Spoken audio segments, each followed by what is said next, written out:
মোহামেডান অধিনায়ক তামিম ইকবালের অনুপস্থিতিতে দলকে সামনে থেকে নেতৃত্ব দিলেন মেহেদী হাসান মিরাজ।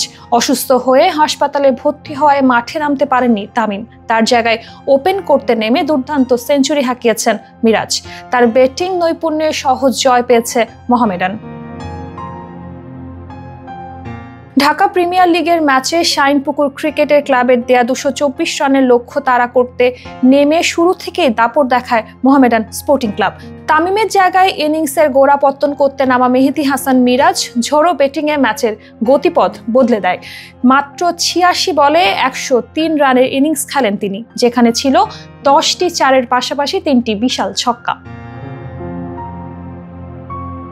সেঞ্চুরি পূর্ণ করার পর বেশিক্ষণ টিকতে পারেননি মিরাজ। রফিকুজ্জামান রাফির বলে গোলাম কিবরিয়ার হাতে ক্যাচ দিয়ে সাজঘরে ফেরেন তিনি। তবে তার অসাধারণ ইনিংসে সহজ জয়ের পথ তৈরি হয় মোহামেডানের জন্য।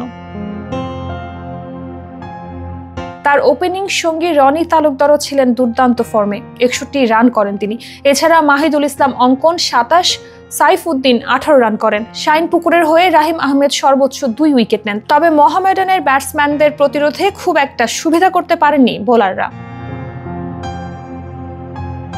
এর আগে টস জিতে প্রথমে ব্যাট করতে নেমে শাইনপুকুর ক্রিকেট ক্লাব 45.3 ওভারে 223 রানে অল আউট হয়। দলকে সম্মানজনক স্কোর এনে দেওয়ার পেছনে সবচেয়ে বড় অবদান অধিনায়ক রায়ান রাফসান রহমানের। তিনি 77 রানের ইনিংস খেলেন।